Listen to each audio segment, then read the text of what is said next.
Hello and welcome to the Amber Stitt Show. I am your host, Amber Stitt, and today we welcome Donna Dube, the founder of CEO Amplify, with us today. So welcome, Donna. Thank you, Amber. So happy to be here. When we were talking about scheduling and getting together, I get super excited to meet with other strategic thinkers that love to be productive. And I know that you live by a philosophy of doing less better. And I think that is a beautiful thing to try to integrate into our lives, into our businesses. And so I can't wait for the audience to learn more about what they can do for themselves and maybe into entrepreneurship their way. But I suppose, just like my other guests, you don't wake up thinking, this is what I'm doing for my job. And I don't even like to use job anymore, because if you like what you do, it doesn't really feel like work. So yes. Was it always this way for you? How did you get here to say, I'm going to help people, I'm going to help CEOs manage their time better and just their lives better? Yeah. So I'll let you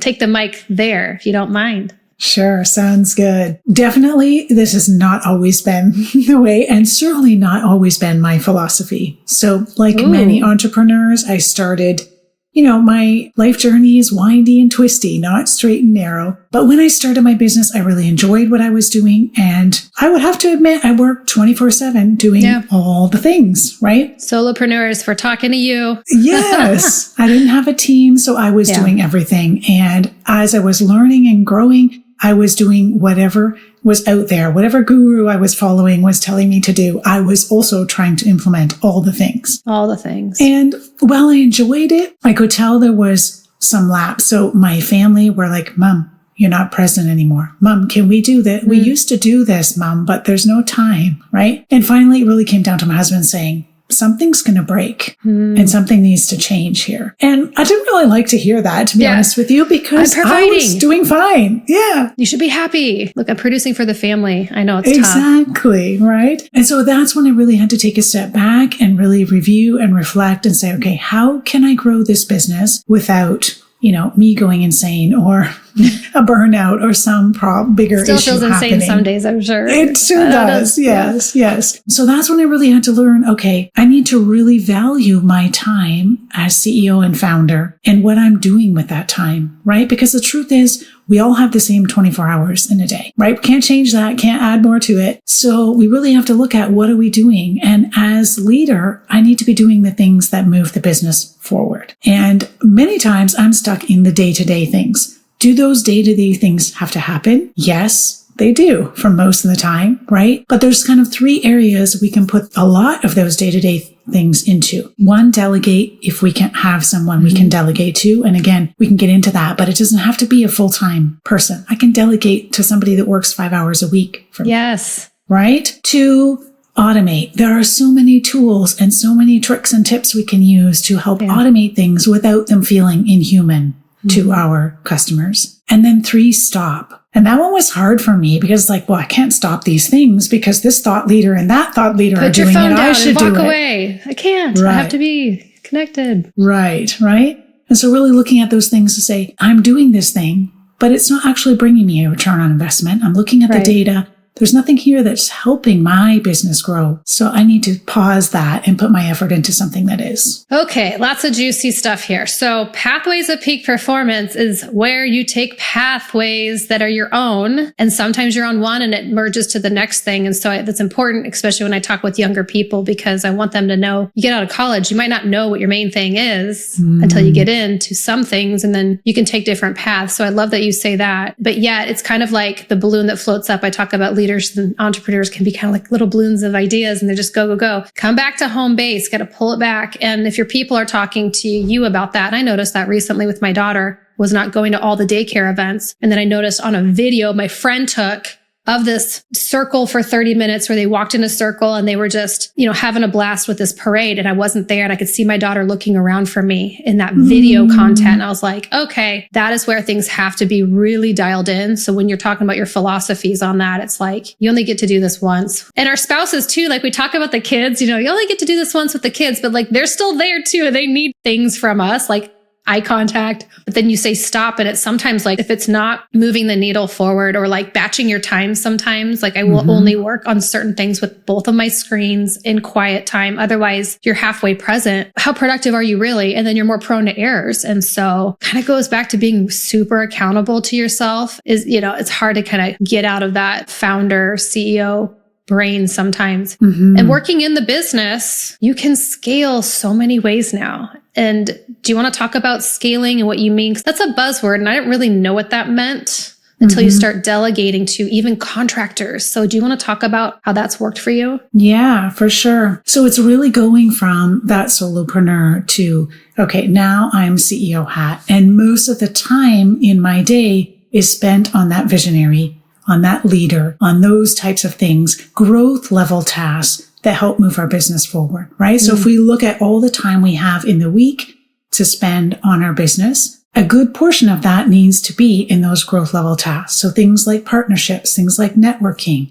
sales calls, if that's something that you're still doing in your business, but really allowing ourselves to think and act like a CEO, regardless of the size of our team. Right? Because some people think, oh, I'm not really a CEO. I'm not big like Microsoft and Nike and this. Yeah. But you don't have to be at that level to be thinking and acting like a CEO. It's like a weird confidence thing when you know that your numbers aren't in the millions to billions. It is still important to think like that. Yes. And believe in yourself in that regard. Yes. I think sometimes it's scary to think about paying somebody and having to train them. But any leader I've met, it's like the sooner you can hire for some of these things that are not, your talents or your strengths, it is game changing. And I mean, once we did that, our profits, are easily 30 to 40% increase in sales. Yes, right? Because if you think about it, and I know I had this conversation with a CEO the other day and they were like, well, I don't know about hiring. And I was like, okay, what did you do yesterday, right? So we map out the big tasks that they did yesterday. And I'm like, and what's your hourly rate? Yes. They tell me their hourly. And we multiply that by the time they spent in Canva or in Lead Pages or wherever they were doing those maintenance tasks. It's like, I love you, Canva. Amber, get out of Canva. Someone else needs to be doing it. Yes, 100%. Right? And you multiply that by your hourly rate. You spent a lot of money getting that thing done when you can hire someone for significant cheaper. How that feels. And like spend money to save money. Wait a minute. Yes, right. And not only that, you now don't have that time to spend on those tasks that only you can be doing, right? So they don't get done. Having people achieve financial freedom can be through entrepreneurship. Some of my clients are physicians that won't truly be their own CEO, but they're potentially doing partnerships or other projects like maybe a real estate where they have a long-term tenant VRBO situation. You're an entrepreneur now. And there's tax advantages there too. Yay. So thinking like an entrepreneur can also help you have more money in your pocket, but then you can scale and pull some people in to do some of those things that you just shouldn't be doing. Yes. There's definitely ways you can build that out. But I think really paying attention to be productive is the way to give yourself that freedom back. Yes, 100%. And you have to remember that as the founder, as CEO, as entrepreneur, it's your job to be reviewing and reflecting. So that means you have to look at the data. You have to look at the data to know and make an informed decision about what's working and what's not working. And, you bring up financial freedom, but it doesn't have to be scary, right? I know for a lot of us, it's like, oh, a wall full of numbers on a spreadsheet. Yeah. No. Right? Yeah. But we can start small. So if you're like, I'm not comfortable looking at a balance sheet and a profit and loss statement, then let's start there, right? What do these numbers mean? Because it's not okay to say I'm running a business and my bank balance is positive. Therefore, I'm good. Ooh, okay. There is certainly a reason why people need to pull in a third-party person. Hey, they're going to stick to the basics. It's not emotional. They're going to say, here's the foundation. Here's the principle. Someone said the other day, facts don't have feelings. They're just facts. Having someone identify the facts. And again, back to my story is like skipping a decade of being in the financial services industry because I wasn't great at math and accounting. That doesn't mean I can't help people. So if you can break it down into these little pieces, and this is where I'm heading is like, if you're smarter with money because you give yourself a chance just to interpret money and how money works, then you could take the word finance out. That's a scary kind of buzzword. Competence, literacy, a degree of some sort. That's great for those that like that. Let's get down to the basics and be accountable to our business. Yeah. And I think that's what you're identifying is great. You don't understand it yet, but just like anything, you break it down. But I like that you say, just because it's in the positive doesn't mean is efficient as Yes. it can be. And so I'm just kind of chuckling like, ooh, what would she say about, like you got to kind of self-reflect, and we all do. So it's like, okay, we're all doing that collectively in that leadership, that position. Yeah, 100%. And if I look at myself personally, I know when I started my business, I was like, well, if I build it, they'll come, because I don't really like marketing. Well, of course, I soon found out that no, you just can't build it and they come. You need to get visible, right? Right. So if I wanted to be successful as an entrepreneur, marketing had to be something that I have to do. Whether I like it or not, whether it's my strong point or not, it's a piece of what I have to do, right? And so again, I have to start baby steps. Okay, what can I do? What works with me? What is working with my audience so that I can market? It may not be the same way you market your business, but it still needs to be there. The same with looking at our numbers. I just laugh because I'll do some things on social media and I do a lot of pictures, and I'll have some of my colleagues like, can't do that. Never do that. I'm like, okay, the easiest thing you can do is start hanging out and talking to your friends and have engagement. And that's like, especially some of the guys, they're like, I don't know how to market how some people do with like stock photography with their computer, they feel kind of silly.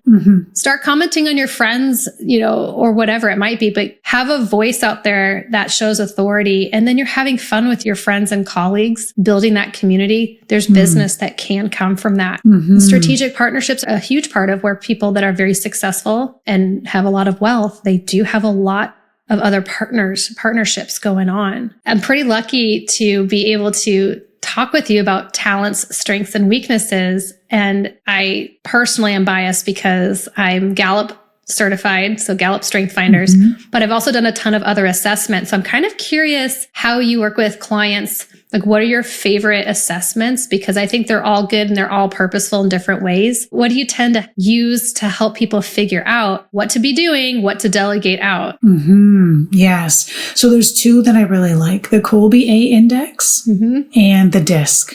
Yep. So both of those I don't necessarily use when people are hiring, but after you've hired. So if you already have people on your team, and even for yourself, to do them because they show you what your natural tendencies are, right? So for example, my Kolby is that I'm a low quick start. So it takes me a while to agree to, a new idea, but I'm a very high fact finder. So I will go and research all the details before it's a yes. Right? Awesome. And so that's when I work well with clients who are the exact opposite, right? They're high quick start. They got 1,000,001 ideas. Come, right? Amber's pointing at herself. I need you, Donna, in my life. Yeah. Implementing and following through sometimes are a bit more of a struggle, right? And so that's where you have that balance. And so you don't want to be hiring and have people on your team who are exactly like you. I just said this last week at an event, and I'm thinking of my brother and one of his business partners. Not that they don't work, but if you're bromancing in your interview with somebody, that might not be the person you need to hire. If you're looking for an opposite, like if it's just a natural, like, oh my gosh, yes. I mean, sometimes just recognize you don't want an identical twin to be leading somewhere that you're supposed to be delegating out. You might not get much done, but I tease because they have a great partnership with a couple different businesses, but there's certain ways to leverage that. So in meetings, sometimes I have to just lead by saying, I'm going to be like, let's go get this done. Let's try. But I need your help to slow me down and see what I'm missing. And it's a nice way to communicate once you have the Kolby, because I am the quick start. You can communicate. And again, it's not emotional. It's just facts. And then you can say, all right, let's get a well-rounded perspective. And with the DISC, somebody that I know that does a great job on stage, I said to him, do you practice before your presentations? He says, no, I talk to each DISC of the 4 and speak to each person's type of how they would feel or reflect on things. And that just helps them kind of, did I hit this and all the things? And it usually gives a nice, well-rounded outlook on things, just like a team would be. Yeah. And it makes it so much easier when you have people on your team, because now you can look at it and say, oh, Sally Sue is doing this or acting this way because that's her natural tendency, right? She's not trying to be opposed to me. And it's not subjective anymore, right? It's more objective to say, okay, that's how she works. So therefore, what can we do? Where's the middle ground? Where can we find a spot so that we can all be, as I like to say, rowing the boat in the same direction? Yeah, that's a good way to put it. So Kolby, I don't think that they really focus on fixing weaknesses. I don't know that any of them really do. I think even for those of you that might be just trying to work on how to communicate the next conversation or even something with your spouse. Yes. Kind of meet them where they're at. Like, what would they enjoy about this one thing? There might be a way to approach if they're also getting something out of it that they would enjoy. But like not trying to fix something. Like I think people talk about this imposter syndrome. We talked about marketing. There's a whole world of everything's great on Instagram. And you're like, oh my gosh, I wish my life looked like that. I think when you boil it down, for me, is just honoring and having some grace with who you are and not trying to fix what you're not and just being okay with that. Yes. And I'll tease people. I'll say, I'm super envious of X, Y, and Z. If I see something online, like I want to be able to do that too, but that's not really what I should be doing. So any like tips on when you're looking at, say, that strengths and weaknesses in your coaching that maybe somebody could reflect on even today and after listening to our podcast, maybe to implement in their life right now? Yeah, for sure. So I think if you haven't done those assessments for yourself and your team, stop the recording and go do it. No, not that quick, but certainly do that because it is really an eye opener for you, but also for your team members to know, okay, here's what we can expect, right? And then when you're finished doing those, make sure you have a team meeting and have a discussion about it. Right? Because it's, again, like you're saying, Amber, it's not, well, I'm no good over here, right? It's like, these are the natural ways that I work. And so how can we as a team fit that in, right? So I remember once working with a client and when I first came on board, I was like, okay, here's my Kolby results. Have you done yours? No. So he went and did his and then we got together to look at them and he's like, oh no, this is not going to work. We're going to fight like cats and dogs, right? I'm like, yes, we're opposite, but there's a reason for that, right? You're the visionary, you're the leader, you're bringing all the ideas, and I'm analyzing going, okay, what can the team, do we have capacity for? What's our priorities? What's our goals?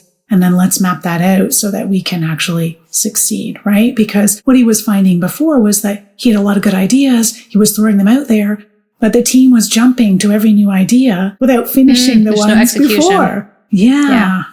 Visionaries. You talk a lot, you dream a lot, but what are we executing? We gotta just kind of rein in on some transition pieces. And I think almost every organization, nonprofit, for-profit, we all can get lost sometimes in that, the idea share. So how do you get people to kind of rein it in and think long-term? Right. So what I like to do is have a strategic planning where we're looking at what's our goals for the next 12 months. If we can go, what's our goal or vision for the next 3 years, even better. But it depends on the person and what they're used to, but at least 12 months. But then don't stop there. So from there, then we break that down into what would be our 90-day goals, right? Yeah. So we have goals for each quarter. And then from there, what's our monthly goals? Yeah. Like reverse engineer. Yeah, exactly. So once a month, we're meeting with our team. Okay, this is the priority for this month. These are what we're focusing on, right? And 4 weeks is not a huge insurmountable amount of time to be thinking about one area, right? Sure, you may come up with 3 more ideas in that time. Yeah. But it's easy to say, okay, but I've, committed to doing this for this month. I can reevaluate those ideas and have a place where we put our ideas. I like to call it the idea parking lot, but when those extra ideas come up, where we put them so we don't lose them, but we're not also sending our team everywhere as soon as we have a new idea. That's where I can see teams getting frustrated with leadership if you keep changing these things on them and they just can't even get a routine down. They want to be able to produce, but you're not letting them finish and get feedback. Yes. So appreciate you saying that. And I like what you're saying about that, even 12 months, even 3 years. People that are high planners are going to love that. Like, let me see out that 12 months. And then some people will completely freak out. Like, I don't do things like that. My spouse is one of those, but we figure out a system with calendar invites and different things. So we can just kind of be communicating. But what's great about that is when you mentioned marketing as well, if you have these at least 12 months to 3 years, that's where you can really build, how are we going to pull in some marketing for your business? Like if you know the grand goal, then you can kind of chop it up. Then you break it down to quarterly, then to the monthly. And then I think that's where being productive with time, where I can be more successful, I've seen in my business, is if I can batch projects from that point, but you have to kind of go big first, lay it all out, and then see who's going to be the players on the team. Yeah. And then however you need to reverse engineer for the product type or service or whatever you're doing. That's where I think I've seen being successful, but not everybody loves when I say, I already know what 2024 has in store. And they're like, you're crazy. But there's just a way to then allow yourself to kind of build out what needs to be there and then build, come back into that monthly to quarterly team aspect. Yes. And for sure, you have to look at the big picture, because it could be that where you are now, you're not ready to go where you need to go, right? Maybe you need more skills, more training. You need a different team or more people on your team, right? And so to be able to say, do I have the right people in the right seats? You have to know where you're going. Yeah. And that's kind of where I was thinking I had something else to share with you. It's like, and again, Gallup says the same thing. Don't hire based upon these. And in a consultation I did last week with a investment firm, everyone's always surprised when you say that. And for those of you that are solopreneurs about maybe dabbling to scale, find good people.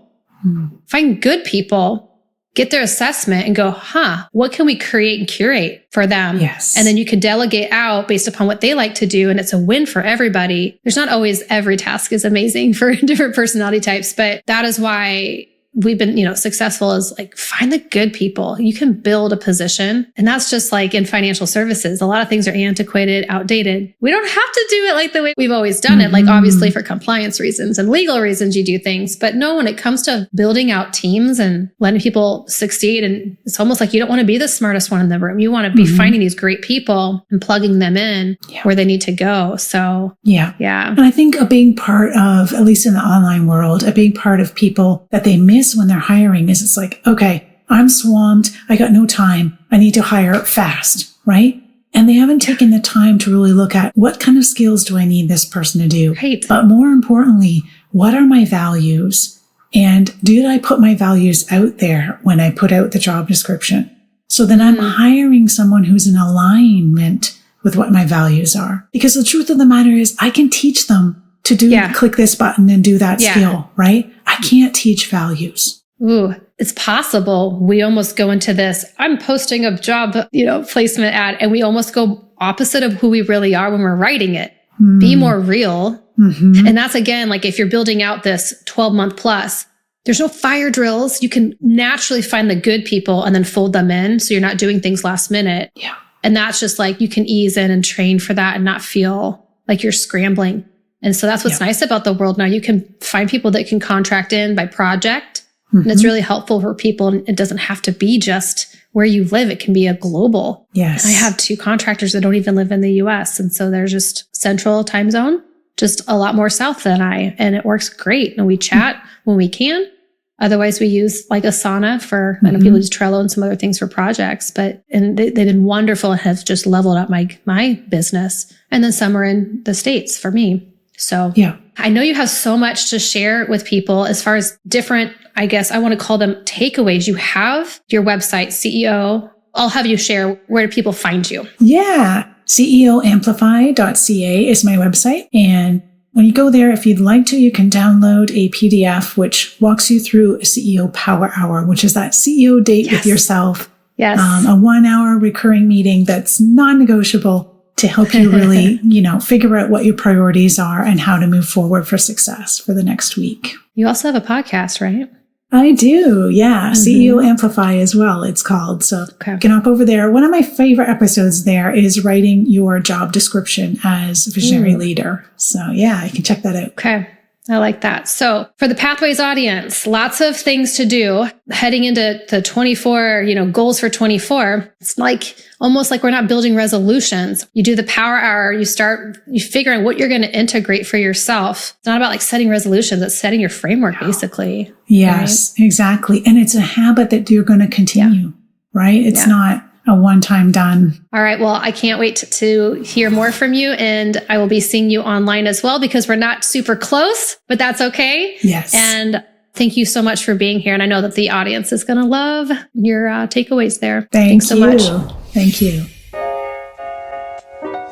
Thank you for joining us on today's episode of The Amber Stitt Show. For more information about the podcast, books, articles, and more, please visit me at amberstitt.com. Until next week, enjoy your journey at home and at work. Thank you for listening.